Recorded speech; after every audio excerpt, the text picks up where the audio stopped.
Our pharmacists can go onto our SharePoint site and view a 6-month schedule 3 months in advance. We can actually plan our lives a little bit better at work and at home.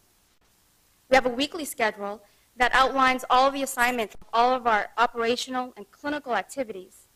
And each area can see what another area is doing so that we can help each other out. So you actually have a lifeline out there when you're feeling like you're struggling.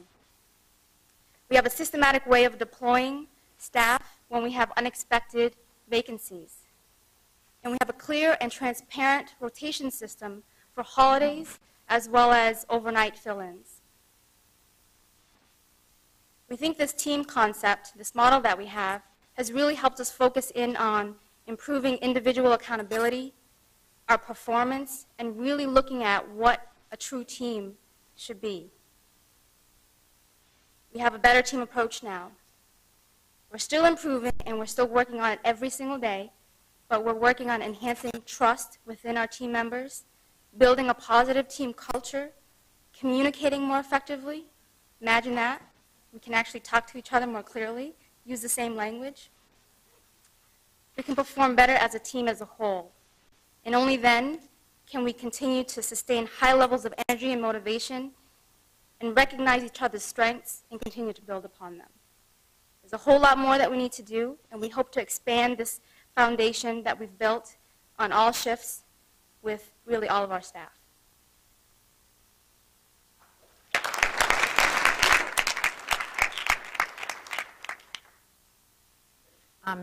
Continuing on the topic of communication, at the Memorial Campus, we piloted the change of communication electronic project that allows any shift, any employee, any shift to see what's going on.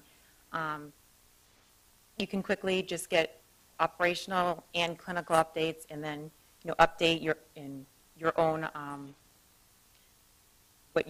what happened during your shift and add to that. So it's chronological, and you can see what happened, and you can follow up. And now the model is also implemented at the university campus.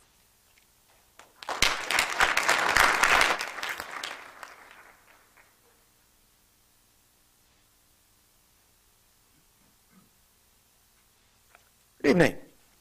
Donna doesn't know it yet, but she's doing all the talking. So, basically, what our project was to decrease the amount of frozen antibiotic inventory that we keep at the Memorial Campus. And we were able to do that by, basically, I set up a spreadsheet and we reviewed the last 12 months usage practices and usage of each antibiotic to basically come up with some sort of routine of how much to order. And what Donna does, using that spreadsheet that we developed, she goes in and takes an inventory just before we place the order on a weekly basis.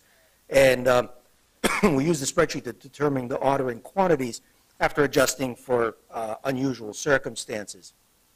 And basically by doing that, we were able to decrease our inventory from the point of April through September from just under $80,000 to just a little over $20,000 just by using this practice. Basically, that's it.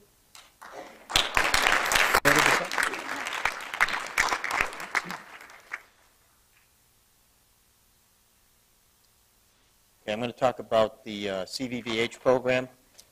Back in the fall of '08, the pharmacy department was asked to assume total control of the dispensing and storage of the CVVH dialysis solution. That now allowed for every order for this product to be reviewed by a pharmacist. We also had to provide storage for the product within Pyxis. So everything now is stored in Pyxis. In the past, the product used to be provided by general stores. And when a patient was started on it, if it was after hours, general stores would be paged. They would then bring up a couple of pallets of the product and place it outside the patient's rooms. This typically would occur up in the ICUs.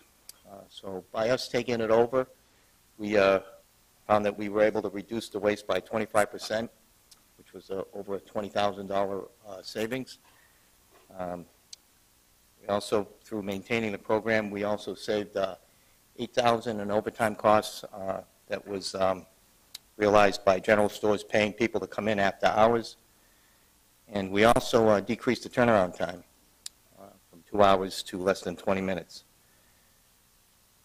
Next slide just shows this is where general stores would pull the product off a pallet like this, bring it up to the units, and typically a patient can go through 10 to 12 of these cases.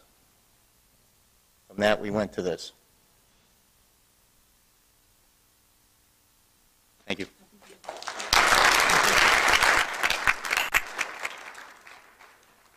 So Dennis Brown and I meet with the Nursing Acute and Critical Care Practice Council every month, and with pharmacy nursing right after that.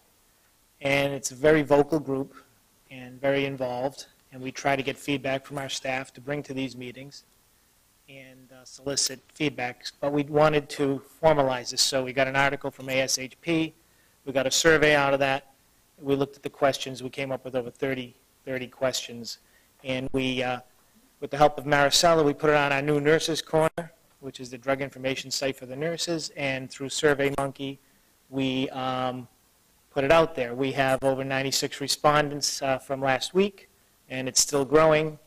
And my student, Paul Minnick, has collated the information. And some of the preliminary results are that, and this covered both inpatient and outpatient throughout the whole medical center, that 76% of the respondents were very pleased or pleased with our services. 14% were neutral. We're not quite sure what to do with that number yet. And 10%, however, felt that they were either not pleased or, somewhat not pleased with the results. So we feel that this will give us a starting point to measure some improvement opportunities. Some of the things that were highlighted were, the nurses are never happy with availability and timeliness of our medications to them, that they certainly want to see more of the pharmacists, both availability and they would like to see more in-services from our staff. So these are good things. We're glad they feel that way. They don't like the automated phone. We like it because we feel it organizes the calls, but they would like to have someone answer the phone immediately. They also, 2 questions had some free text, and we've gotten 3 or 4 pages worth of good feedback. So Paul Minnick is going through these. He's going to collate them, develop an action plan, and we're going to take this information and share it with you and use it to improve our services. Thank you.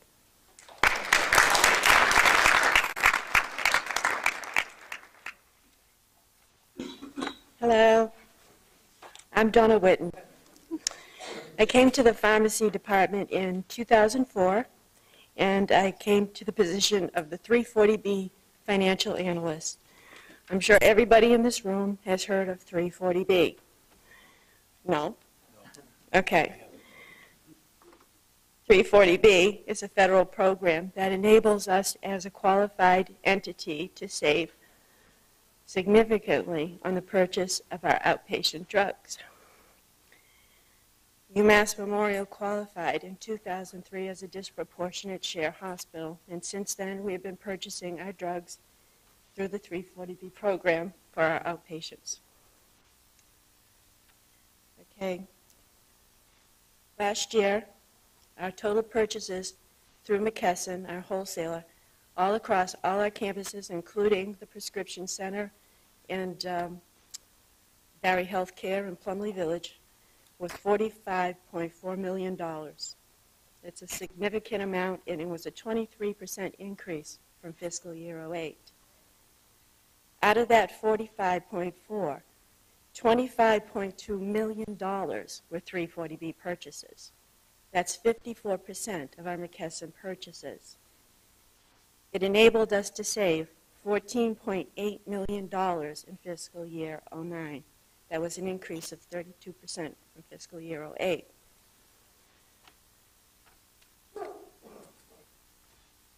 This is my lovely graph.